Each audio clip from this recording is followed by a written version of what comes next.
It's one thing to be a flash in the pan and to have a great season or two, but to be able to do it for year after year, a decade, more than a decade, 2 decades, that is really essential to the definition of greatness. But again, you know it when you see it, and you love to see it. You love to keep watching greatness. You want to see what they're able to do next, and if they're able to match what they did in the past themselves. So love some greatness, right?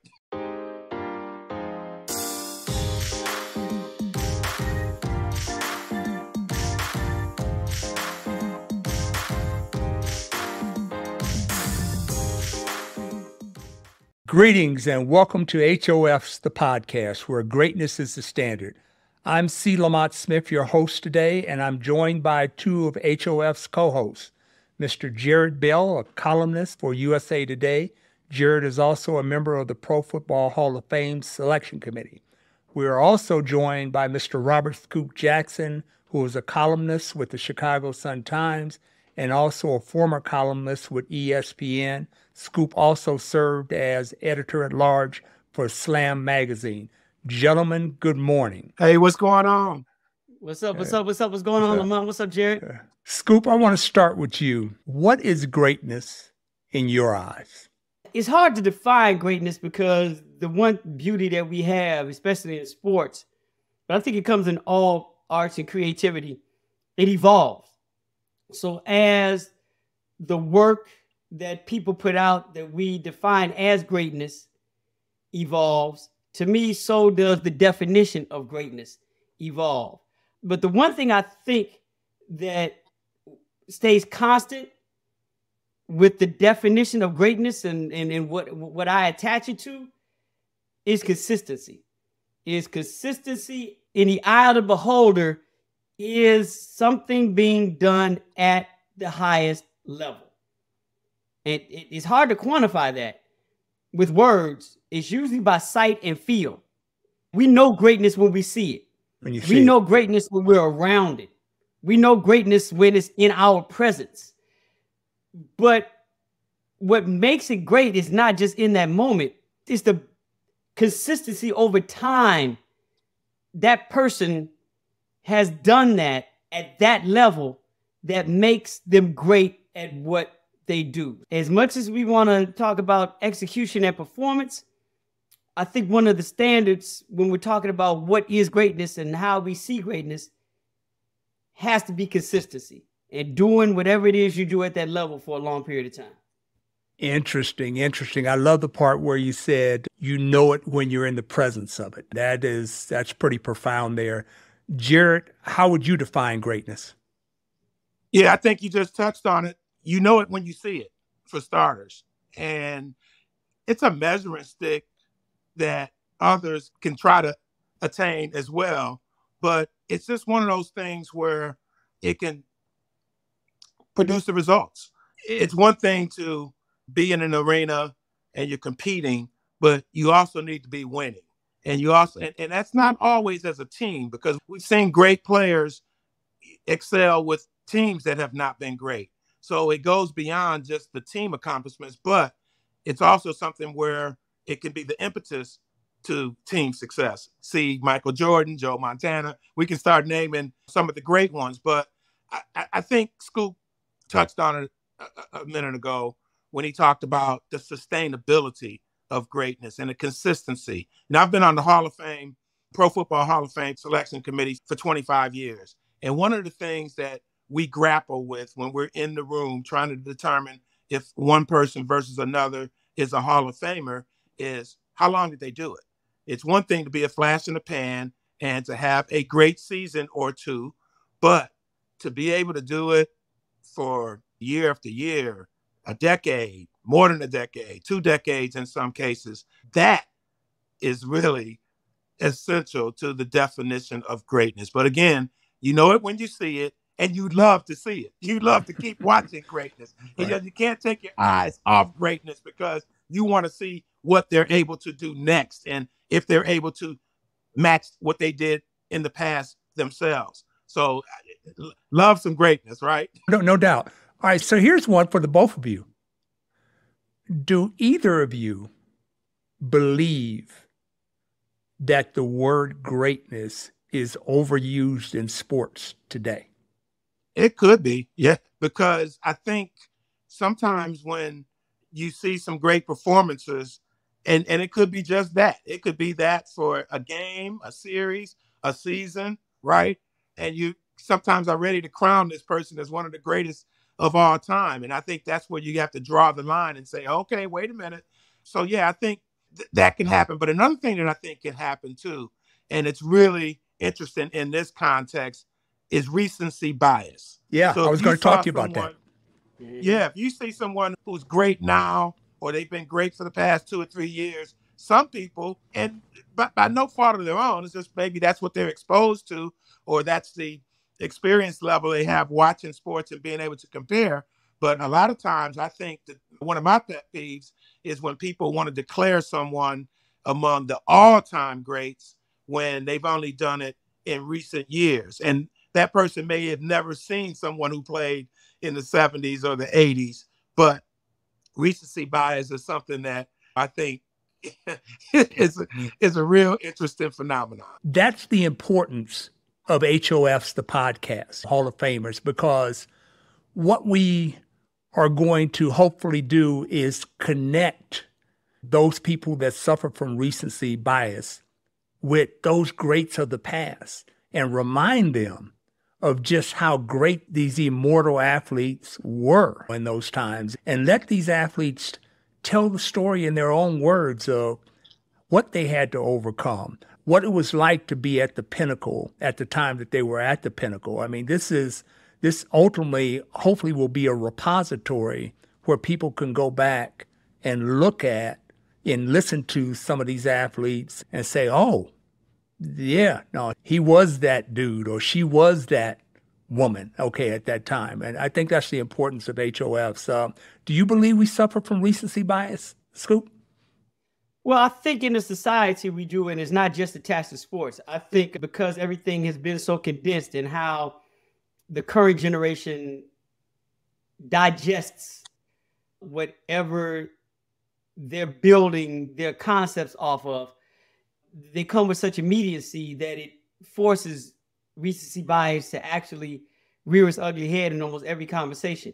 Like, there's no context around highlights. There's no context around watching somebody's whole career in a 10-minute YouTube video. Greatness comes with knowing how that person's 12-year career played itself out and stretching that out. And we're living in a space where the people who are deciding or defining what the future of greatness is are using it for watching somebody for 10 or 12 minutes. And that doesn't define what total greatness is. So with them not being able to see some of the people that have been held up as great, they don't get a context to compare what they're going through now up against what happened in the past, where we didn't live in a society where everything was condensed like that. I hate to use music as an analogy, but it's very much like listening to, back in the day, somebody's total either box set or their entire catalog of music, as compared to right now watching one concert. One concert cannot explain Stevie Wonder's greatness. But if you sit back and listen to Stevie's whole box set of everything that he's done, then you understand the greatness. We're living in a time now where people do not have the capacity to go back and do that. And if they did have the capacity, they have another option to not do that. So if you give somebody a chance, like, I'm going to spend the next week listening to Stevie Wonder, or I can spend 3 hours listening to it and then determine how great he is. You're never going to understand the level of greatness.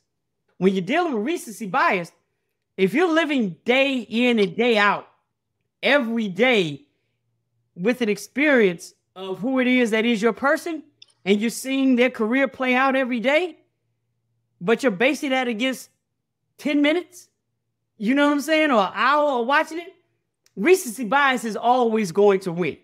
Always. And keep in mind, And Jared, you made a good point. The conversation that we're having right now that's rooted in recency bias is not organic. It's something that has been forced upon us. And I hate to say it, a lot of it has to do with ESPN. ESPN created this conversation of generalizing what greatness is. And so that's why people now rush to put what they've seen over a 2 or 3 year period in what the level of greatest all times are. Because ESPN has started this thing called Embrace Debate, where everything is debatable. And they put it on us every day. So there's always a conversation centered around greatness at the top level every day. And we've almost been brainwashed as a society to have these types of conversations. So the conversation of recency bias and what's going on now with this society when it comes to greatness, it is not organic. We're talking about is greatness overused? Yes, I basically think it is, but not just the word greatness. It's the concept of greatness in the terminology of what GOAT is. Because we don't have GOAT conversations. I mean, we don't have greatness conversations anymore. All we have now are GOAT conversations. Right. So that's what's driving the overuse of what greatness is, because we live in a society where every conversation about greatness starts at the top. Yeah. And let me add something too, Scoop, because I think you made a wonderful point about the debate issue, right? And how that drives a lot of the conversations. And what often happens in debates is, okay, let me top you. Let me top this argument. Let me give you something else to take it to another level, which means that, okay, it's probably something recent. Okay. And then you start talking about what happened in the past as being passe when it's not really the case, or it doesn't have to be the case.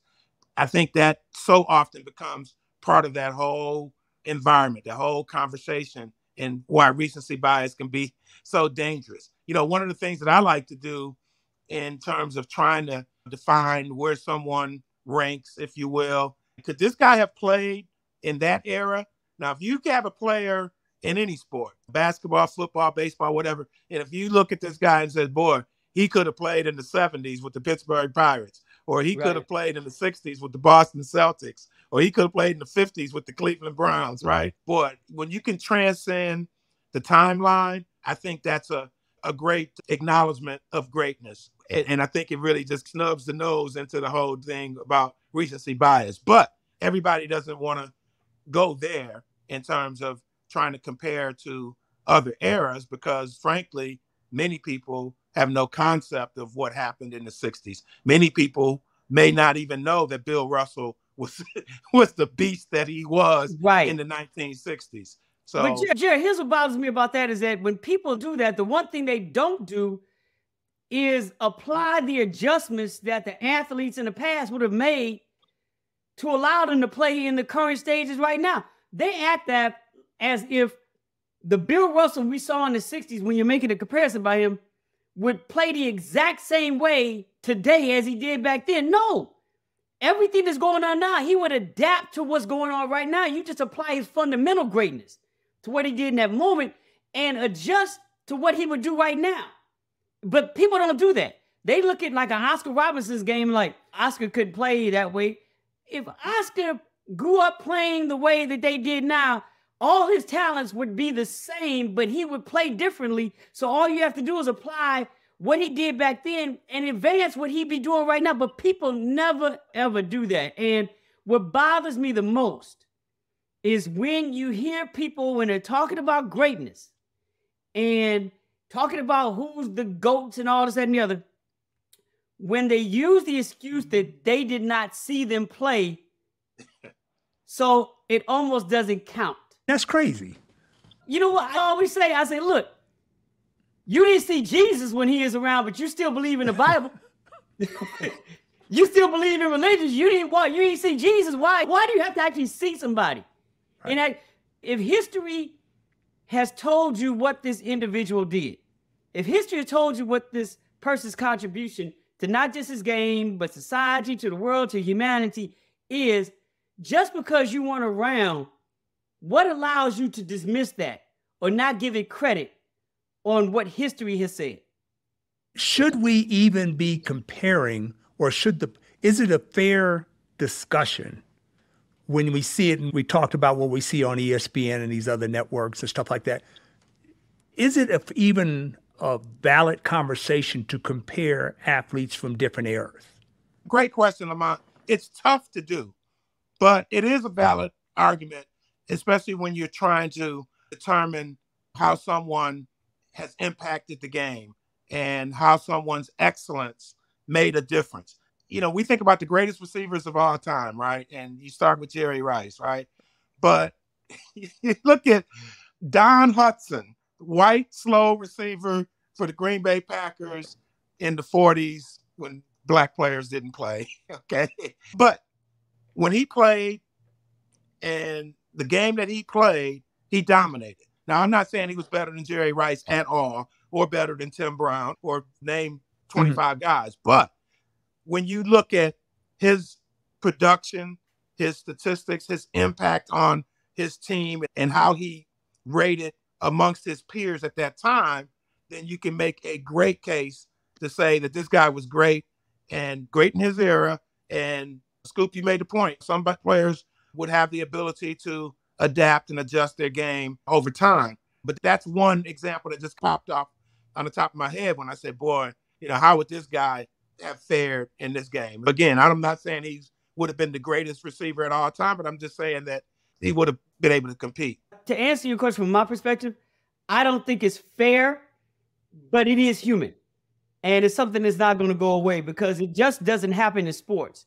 As human beings, we do this in damn near all walks of society. We do it with film. We do it with television. We do it with writing. What's the greatest book ever written? People say, what's the greatest movie? A lot of people say The Godfather. But what happens now is that there are going to be other movies that come behind The Godfather people are going to mention, so we're going to compare that. Human beings, we just do that. Who was the best dresser? Who was the best lawyer? As a society, as human beings, we're always going to compare things cross-generationally. So is it fair to do it in athletics? No. Why? There's no way it's not going to happen. It's been happening forever, and it's going to continue to happen. The problem is that, to me, are these conversations really going to be organic? Are they going to still be rooted in our knowledge that we bring to the barbershops, that we bring to the barbecues, that we bring to the bars? Where these conversations begin, or are we going to let the quote-unquote gatekeepers of sports dictate the way we think and set the agenda of how these generational conversations are going to go? And if we find a way to, as a society, have organic conversations about athletes crossing generations, I think it would be a much more healthy conversation than is going to be had anyway if we take control of the conversation as opposed to somebody like an ESPN or a Fox or whoever dictating the conversation for us. As you said, it's a debate that goes on across different genres. It can be music, it can be sports. And I think that as long as the individuals that are engaging in the debate are going to be studious about their comments, okay, they're going to do the research, okay, they're going to speak from an intelligent perspective, it's a fair debate. I don't believe it's fair if people are going to comment and have these strong opinions on it and they haven't done the work, okay? They haven't gone back and looked at Oscar Robertson or Don Hudson or whoever the individual, or even if you can't look at them, research it and speak from an intelligent perspective. Don't just come to the table with your recency bias and say, okay, they must be the greatest because they're the only ones that I've seen. Yeah. And that's my point about the role of somebody else dictating how you think and how you speak, is because they won't go back and do the research because they'll let Fox be their research. That's as far as they'll go. They'll let ESPN be their research. That's as far as they'll go. And you can't have a generational or cross-generational conversation about greatness in a 5-minute A block section on a television show. it just can't happen. But if society's going to use that, it's like, oh, so who's the greatest, LeBron or Michael Jordan? They're going to talk about it here. They talk about it for 5 minutes, and that's the only research they do. And then they come to have a conversation outside of that with general public about what they're bringing to the table and who they feel is. It messes it up. And I think what makes it important right now for what we're doing with Hall of Famers is that at least we're having these athletes who are oftentimes overlooked have an hour, 90 minutes to basically speak their piece to what their contribution to this terminology of greatness is. And it gives everybody some context to build off of that they rarely get in this everything moves like this society. Yeah. And let me just add, Scoop mentioned A Block. And for the uninitiated, A Block is a segment in television. It's the leadoff segment. When you start a show, that's the A Block. And it may be 5 minutes or 7 minutes or whatever. And then when they get to B Block after the commercial, they're on to talking about something else. I also think, though, in the context of all of this, one of the things that we try to do, and it's just inherent in comparing athletes from one generation to the other or one athlete within a particular generation, it's the evolution of the game. I mentioned a few minutes ago about Don Hudson, and we could talk about Paul Warfield and Lynn Swann and other receivers as the years went on, and obviously Jerry Rice and Chris Carter and guys like that in more recent years. But what happened to how the position was played within the context of the game? And how do you define greatness there, especially when, in the terms of pro football receivers and quarterbacks, by the way, the numbers are so skewed now because the game is different. The rules were changed to allow for the receivers to get off the line of scrimmage without getting their heads bashed in, right? And the rules to protect quarterbacks are such that you can barely touch them without drawing the flag. So all of this impacts the game, impacts the numbers. Does it impact greatness? To a degree, it could when you're just looking specifically at numbers. But I still think the great ones would have been great even when the rules were what they were in the 60s and the 70s, talking about the NFL passing game for the sake of argument here. But in every sport, there's evolution in terms of the rules and how the games are played. That's one of those things that the experts or the people who, and not even so much the experts, but just aficionados, people who appreciate sports and people who want to be well-read and be well-versed in their opinions, that's something that you have to consider, just how the games have changed. Hey, Lamar, can I make 2 quick points real quick? Sure. Just this. Why is, and I'm not saying he's not great, but why is Nikola Jokic in a greatest ever centers conversation? Recency bias.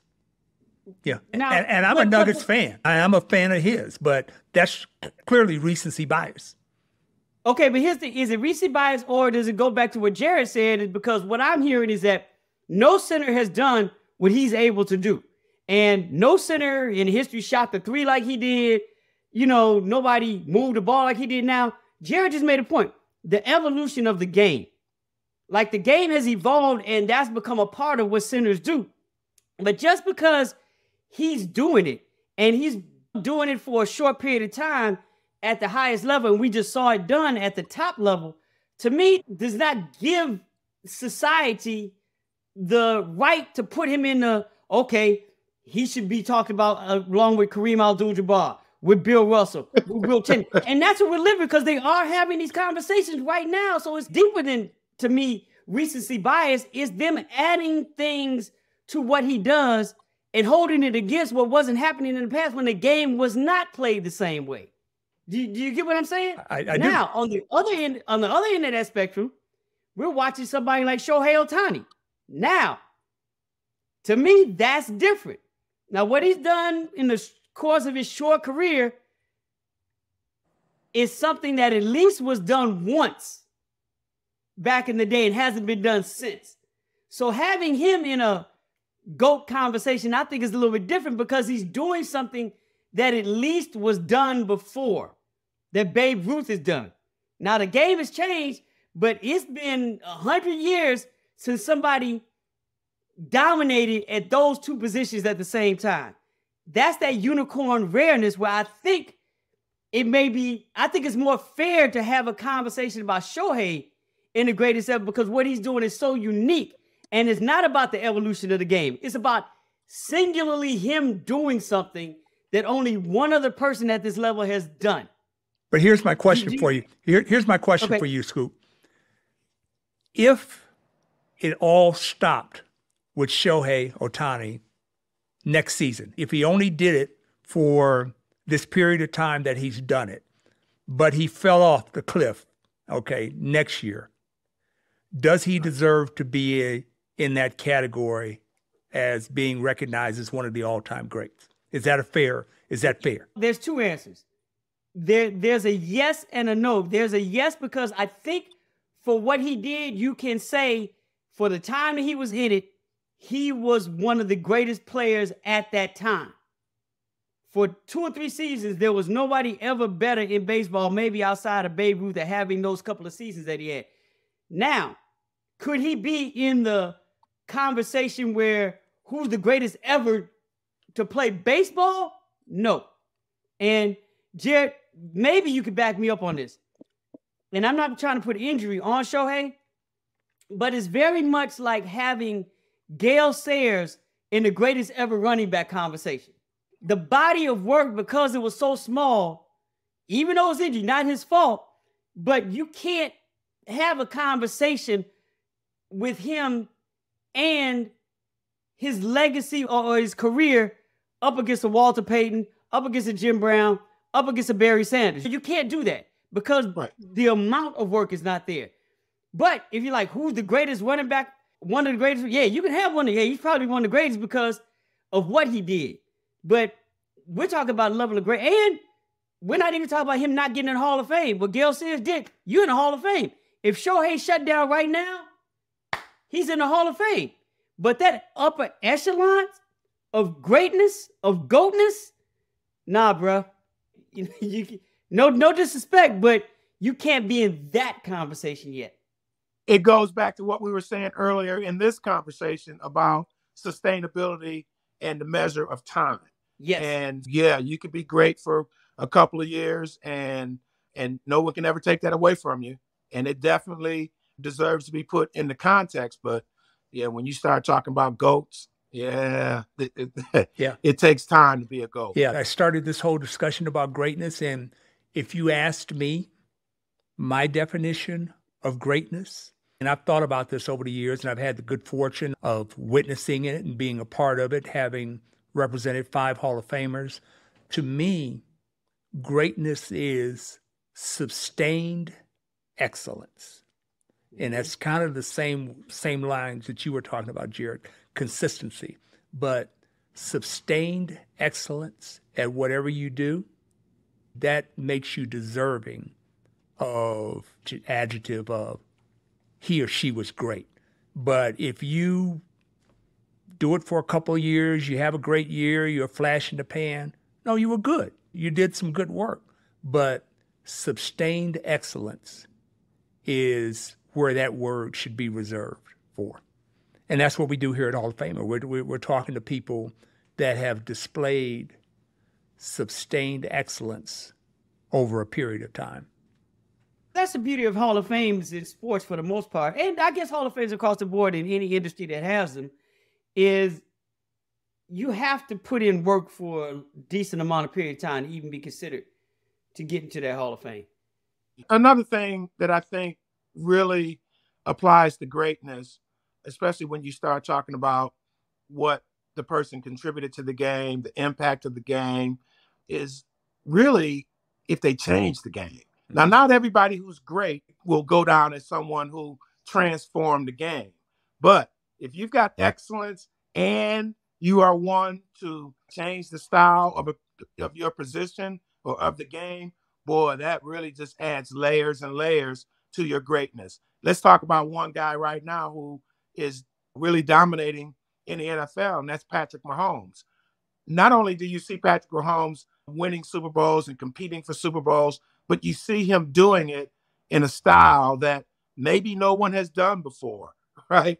And if they have, maybe a piece of it. I was watching Aaron Rodgers in practice during training camp, during my training camp tour. And one of the things that you recognize about Aaron Rodgers is that he has this uncanny knack for making these throws that only he can make, or if maybe Mahomes can make them, probably could, so on and so forth, but only a few can make them. Now, when I think about Aaron Rodgers, no doubt he's one of the greatest in this era, but then you could really make an argument in terms of how does he rank all time against some of the greats, because Aaron Rodgers has just one Super Bowl ring, right? Aaron Rodgers was on a team that was a number one seed and lost 3 times, right? Aaron Rodgers may be great in terms of some of the physical skills that he brings and some of the amazing plays that he can make and the amazing throws, but boy, give me Tom Brady over Aaron Rodgers in a game that I got to win, right? I think that's one of the ways we look at greatness, because there are people that you can compare it to and say, okay, I may not want to have the Nuggets center, but I'll take Hakeem Olajuwon. Okay. Exactly.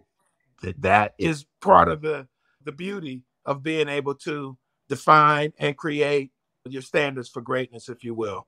And that's the beauty of having a conversation about greatness, because there's levels to this. And once you reach that level of greatness, regardless of who's defining it, like we said earlier, it's in the eye of the beholder. And you just made a great one, because Hakeem Olajuwon, if you ask me, I will never say Hakeem Olajuwon is the greatest center ever. I would never say it. But if you ask me who I'd pick, my personal choice, whether I'm a GM or owner building a team, or not who's my favorite, but who I'd put up against anybody at that position, I would start with him. He would be the one I would start with. Because of all the great centers, I look at, I'm like, there's nobody that can stop this dude, and he had the ability to stop everyone. Right. You know, now the numbers may not prove out, but that's what I love about greatness, because there's levels to this. Like, I use another example. And this is why I love players coming in. Lamar, I'm pretty sure you'd appreciate this too.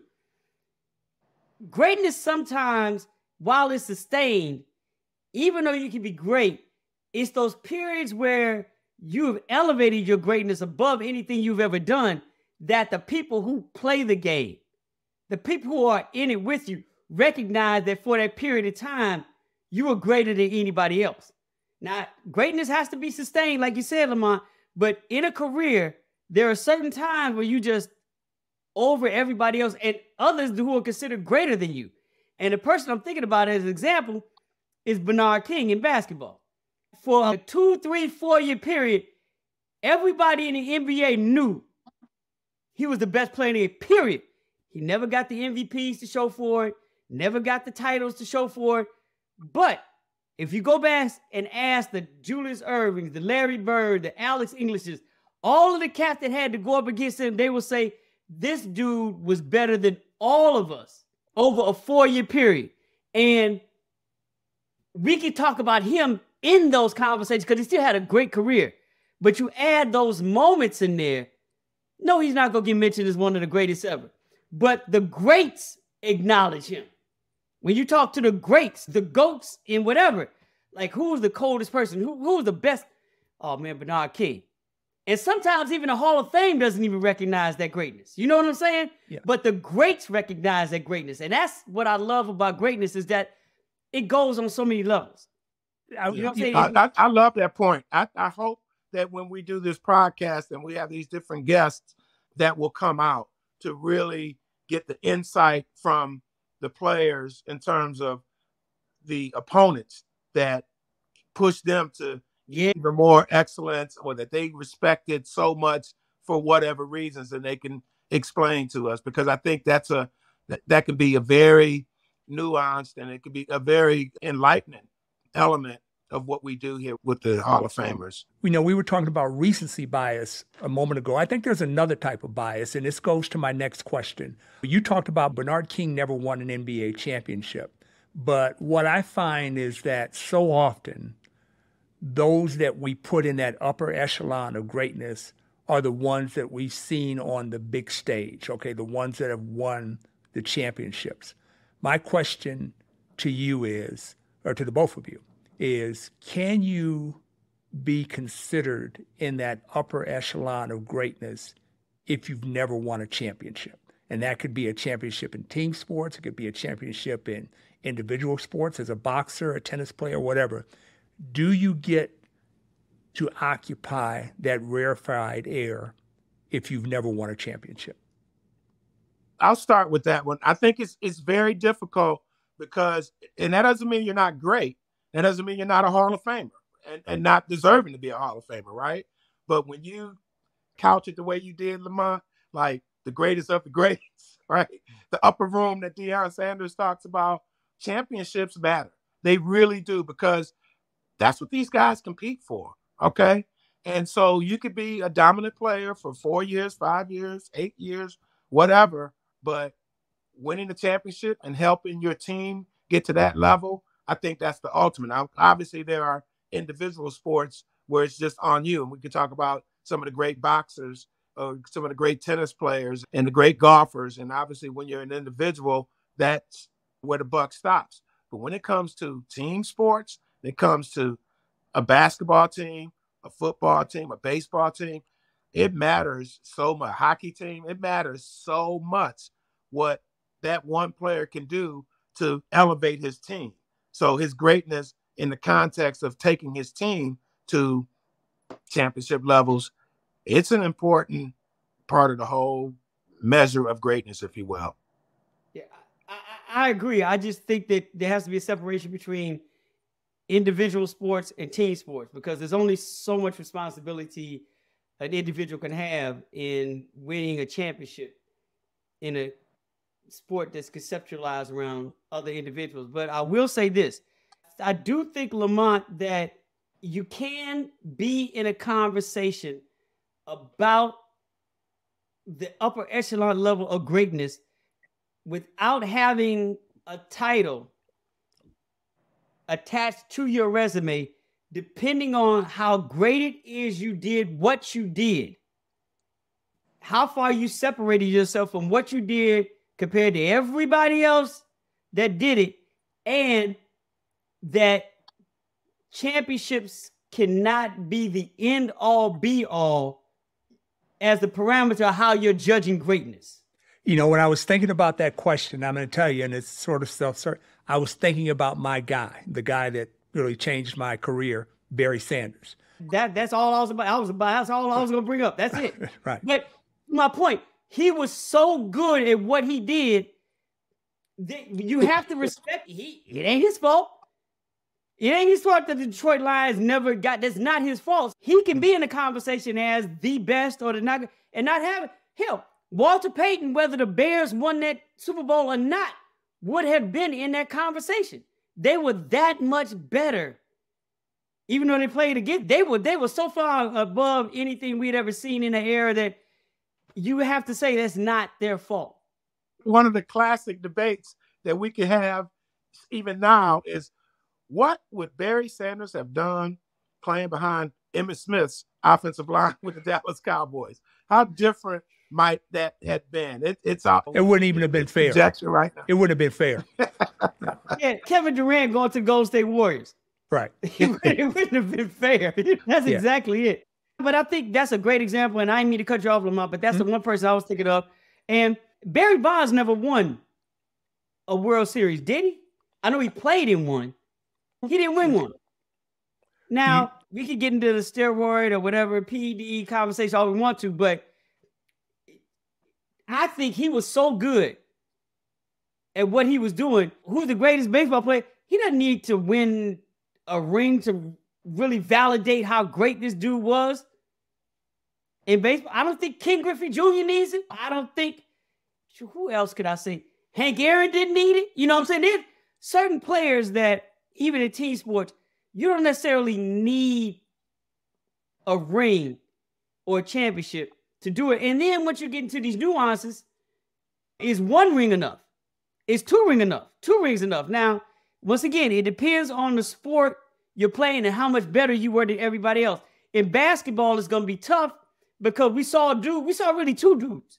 In Will Chamberlain and Michael Jordan, set a standard on both of those. They gave it to you individually where they played above a level above everybody else, that set a standard that was going to be hard to be reached, but at the same time, they were winning multiple championships.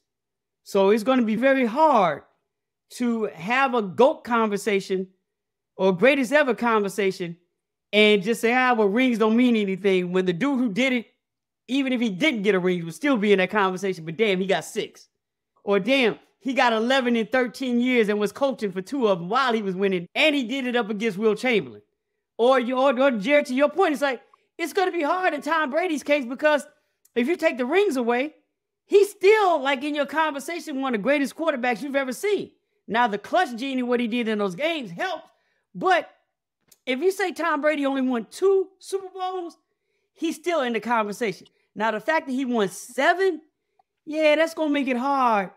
If you come along, you're talking about greatness, and you don't have any rings. Right. Yeah, you mentioned Scoop, and I know it was just in the conversation, but it's Bill Russell and Michael Jordan, right? Yeah. What did I say? Chamberlain. Will Chamberlain. Yeah. Oh, yeah. I'm sorry. Yeah. Sorry. Bill Russell and Michael Jordan. Yeah. Bill Russell. But that's the point about Bill Russell, is that he won those championships while doing it against Will Chamberlain. Right. Yeah. And people were, Will Chamberlain is the greatest ever. Bill neutralized that to a bit, because I think Will got 2 and Bill got 11. That's saying a lot. A little different. Yeah, it's a little bit different. It's hard in certain sports to not have rings when the cats we're talking about at the top do have rings. But is that some real major league greatness when we could talk about Barry Sanders, and you mentioned Walter Payton? You talk about those guys, and it doesn't really matter because you knew they were great. Right. And that is the truth. That's some real solid to goodness truth about greatness. Let's take it to tennis, because at this point right now, if we're talking about greatness, you can't be one of the greatest tennis players of all time at this point right now and only have a French Open and Wimbledon under your belt, because the 3 greatest cats who've ever done it, and I'll throw Serena in there, 4. The 4 greatest that we've seen do it. If you're going to be better or considered greater than Roger Federer right now in tennis, you got to have at least 15 titles. And you got to start at 15 because he's at 20, and you got 2 cats ahead of him. Or 3 of them, because Serena got 23. It depends on the sport and who's, what the level of greatness is where we start the conversation. And like in tennis, like right now, Lamont, yes, in tennis, you have to have some titles now in order to be in the conversation. In football, even though Brady got 7, depending on the position, maybe you don't. In baseball, you might not have to at all. Because right now, if Shohei Ohtani stays at the California Angels and next 7-8 years never wins a World Series, but continues to do what he does, he's going to be in the conversation. Period. He doesn't need to win a ring. Right. And that kind of leads me to, I got a couple more questions for areas that I want us to explore, but we only interview Hall of Famers. Okay. That's all we talk to because that's our standard. And that's been established as that standard for greatness. But I was listening to a radio talk show the other day, and the whole debate was whether or not a Hall of Fame in a particular sport, and I won't get into the player they were talking about in the sport, but whether or not the Hall of Fame in that particular sport had just become a recognition of participation trophies, okay, that you have these individuals that have a couple of good years and then all of a sudden they're up for the Hall of Fame, which we've touched on a little bit here. My question to the two of you is, and Jared, obviously you're on a committee, and Scoop, but you've covered basketball and sports for decades now. What should the criteria be to be considered even for the Hall of Fame? You sound like Bill Belichick.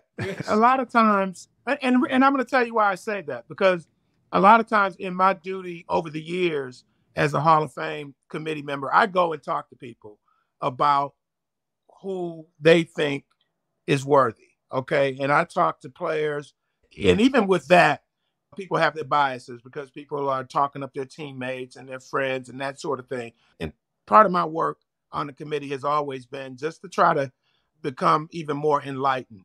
And so for a number of years, I've gone to Belichick and asked him about different people who are up versus one versus the other. And that's pretty much how he always starts these conversations, right? I don't know what the criteria is. It's Bill. That's the criteria is greatness. The criteria is how does this person rank? And it is a question that we grapple with and we will always grapple with when you're trying to talk about who gets into the Hall of Fame. I'm of the opinion that the Pro Football Hall of Fame should be even more exclusive than it is. I mean, there's only like 300 and something players in the Hall of Fame, players and contributors and coaches. But the idea that it can be even more exclusive, me as a voter, I don't have a problem with that. But we've been doing these classes in the recent years where we'll get 7 people in each of these classes, and we'll do that year after year. So to get around to answering your question, Lamont, what is the criteria? It's pretty much what we've been talking about during this whole podcast today, where you define what it is that you see, what it is how it compares with others, what the impact is against others, how it ranks on the timeline, right? Greatness now versus greatness last generation, et cetera, et cetera. And now you got to try to put all that into a thought or into a category, if you will, of is this person really worthy of being considered one of the greatest of the greats?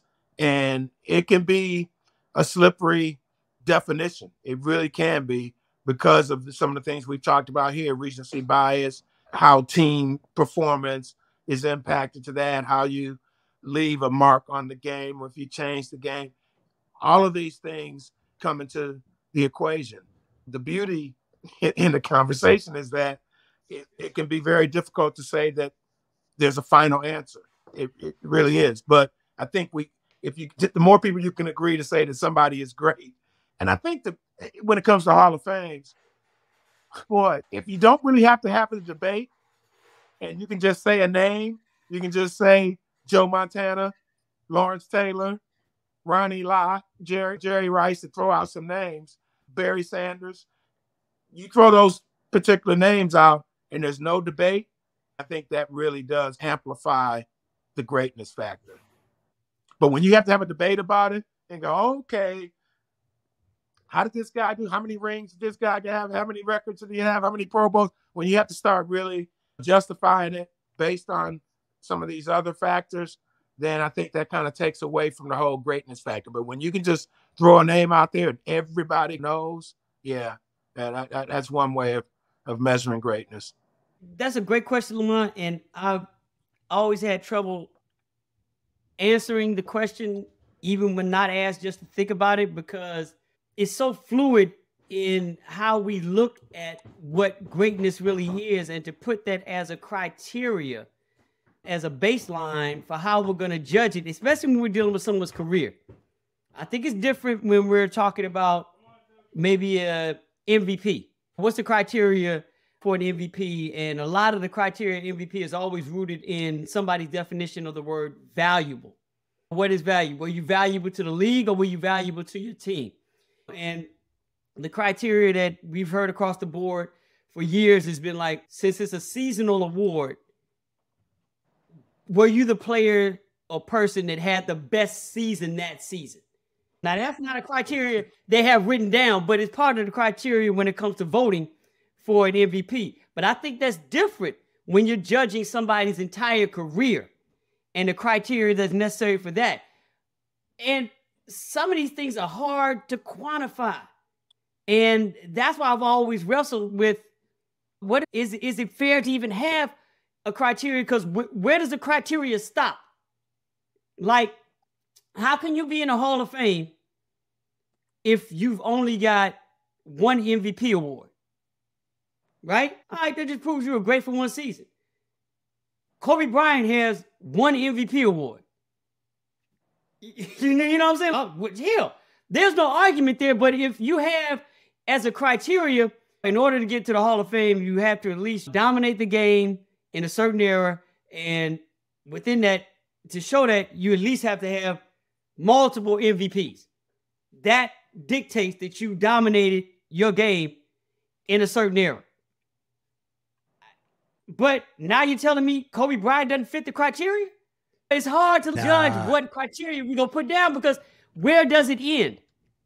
Like, great point. It's going to be tough. And that's the beauty of sports and the beauty of all the arts and what we create and all that, is that it's so subjective into what level we feel contributions are. And I hate to keep going basketball, but Vince Carter had an amazing career, right? Now, questions of whether it's Hall of Fame worthy based on criteria, right? Because the list that you would have as a criteria, does he really fit that? You get what I'm saying? He wasn't all first team NBA a bunch of times. There are no scoring titles there. There are no titles there. There are no defensive all teams, bunch of all-star games. You know what I'm saying? It's like all this and the other. Now, that's one thing, but from talking about the impact he had on the game during the period he was there, oh, hell yeah, no problem. But I don't know if that's a criteria. Flip that to somebody like Robert Horry, who did not have a stellar career during the regular season. But if a criteria is somebody who had an impact on the game and won championships, Robert Horry was like, add water, you win. You put him on the team and he got them championships. What was the nickname they had? Big Shot Bob. Big Shot Bob. Big Shot Bob. Big Shot Bob. I'm sorry, not Rob. Big Shot Bob. Yeah. If you're talking about a criteria of a guy who was and played a role in teams getting championships and played big time in those times, how is he not in there? Well, he didn't do anything. He meets none of the criteria over here, but he meets all the criteria over here. So that's what I'm saying, Lamont. It's a hard question to answer, because what criteria are we laying down as a baseline that we're going to start judging greatness on? It's tough, man. It's tough. It definitely is. Last question, fellas. Okay, last one out here we got to dive into. Both of you covered multiple sports for years. I want each one of you to give me your athlete, you only pick one, that personifies greatness. Oh, it's easy for me. You're probably going to steal mine, but go ahead. For somebody that, let me just throw out a name for somebody I did not see play, and that's Jim Brown. When all the highlights, everything I've heard, the statistics, yeah. So Jim Brown is in that category. But for players that I saw, I got to go Jerry Rice. And if it's not Rice, it's Montana. But I covered the 49ers for 3 years, and I got to watch Jerry Rice go to work every day in practice and got to see him excel on the practice field. And then the games came on Sunday, and he made it look easy. And so for consistency, for the standard that he carried at that position, and the grace that he had, and the production and the impact that he had for so many years, man, Rice is there. But, it's hard to just leave it at one, because Montana, Deion Sanders, Barry Sanders, my goodness. I'll go with Rice, and just for the sake of argument, because you made me just pick one guy. That's a good one. You didn't steal mine yet, though. I'm going to see if I can slide by this. Scoop? Okay, I have one, but I have to mention another for another reason, because of the scale in which you asked the question. One is Roger Federer. And only because, in my mind, we talked about greatness and defined it as sustaining a certain level. And to me, he set a standard in a sport where, if you're really going to look at it, I did some research on this, because I did a comparison between Roger Federer and Tiger Woods for a chapter in a book that I wrote a couple of years ago. The level of greatness in which he played, not just winning titles, but reaching the semifinals in majors, reaching the quarterfinals in majors. I don't want to say what it is, but it's insane, and nobody in the history of just that sport or any sport has ever been that consistent I think he did it for a 12-year period. Nobody has ever done. And at the time, he set the new standard for what it was to win championships. So with that in mind, and I still stand on this with him, I have yet to see, and it's just me, anybody play their particular sport as well as this guy played tennis. To me, he played tennis greater than I've seen Michael play basketball, greater than I've seen Jerry Rice play football, greater than I saw Hank Aaron play baseball, greater than Usain Bolt running in this arena playing, than Michael Phelps, than Tiger Woods. To me, he played tennis at a higher level than they did in each one of their sports. So that's why I say Roger Federer. But here's my other one. I'm giving you one answer. It's Roger Federer. But you know you're cheating now, right? No, I'm not cheating. When I say my answer, you understand what I'm saying. Okay. Muhammad Ali. Oh man, you killed me. That's where I was going. No, you took I'm going to say it based on all the shit he had to go through. Right. Outside of getting inside that ring and still excelling in the ring. You know what I'm saying? Roger Federer didn't have the world against him, the laws against him. Right. He didn't have that outside fight. For Ali to even get in the ring sometimes, we can't dismiss that level of him still performing at the highest level and still dealing with this shit like he was just compartmentalizing it. Right. That's why I'm saying, I didn't mean to steal your answer, but I think I don't want to be naive enough not to take that in consideration when we're talking about somebody's level of greatness, because nothing against Roger Federer, but where he came from, I don't know if he could sustain that level of greatness if he had all the off-the-court issues that he had to deal with, that Ali had to deal with throughout his whole career. Yeah. And then to add to that, too, when you talk about playing tennis versus boxing, when somebody is hitting you back, or playing football, when someone is throwing you to the turf, or basketball, where you're driving to the lane and you're getting hacked and you've got someone right there in your face trying to defend you. I think there's an argument that it is tougher when you are engaged with someone. And that's not to take away anything from Roger Federer or Tiger Woods or the great individuals in those sports, but I think it just adds a whole nother layer of difficulty when you're dealing with opponents in your face. Okay, but to me, that's just a physical standpoint. The one thing I will counter with that in tennis is the mental struggle that you have to go through because you have no help. Now they've done it, but back then there's no coaching. At least in golf, you could talk to your caddy. In others, in boxing, you have your trainer and all that in the ring, in between rounds, you go to. In tennis, no coaching. You got to deal with it also, the mental fight. Because tennis, basically, especially when you're playing singles, it's a boxing match with rackets and a ball, but you have to figure it out by yourself. While the physical confrontation is not there, there's a mental ability that you have to have in tennis that no other sports have, because you are really out there by yourself. Nobody helping you figure out what's going on the other end of that net outside of you. You got to figure that out.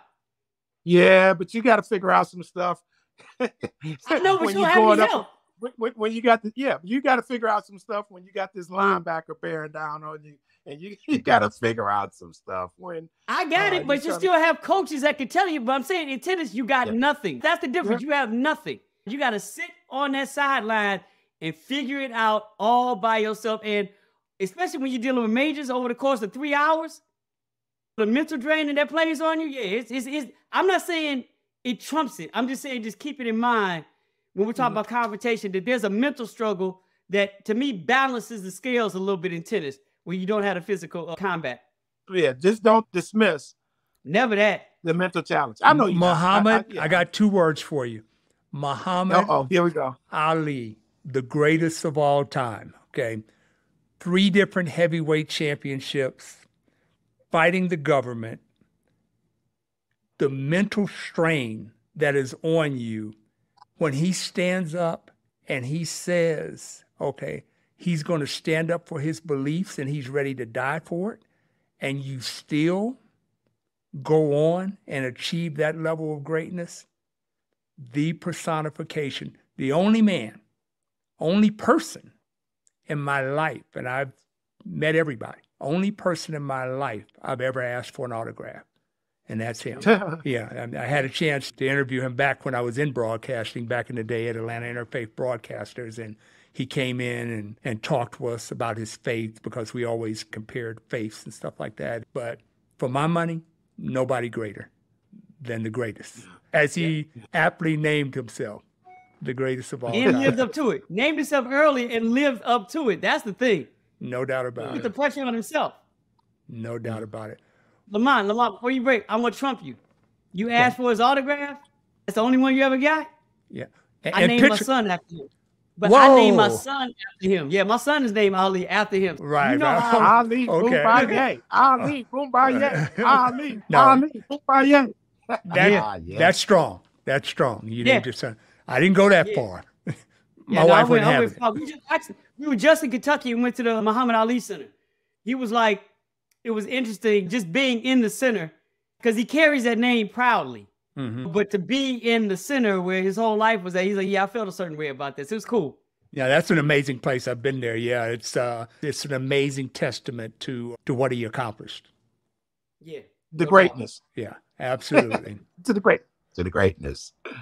Wow. Well, ladies and gentlemen, that is a wrap for our show today, where greatness is the standard. We hope you enjoyed our exploration of this journey that we're going to go on, where we talk to Hall of Famers each week and we try to find out what it is in them that made them achieve or led them to achieve that level of greatness that they did. So make sure you stay tuned. And until then, keep reaching for the stars. I'm C. Lamont Smith. I want to thank our co-hosts, Mr. Jared Bell and Mr. Robert Scoop Jackson. Make sure you look for us each week wherever you get your podcasts.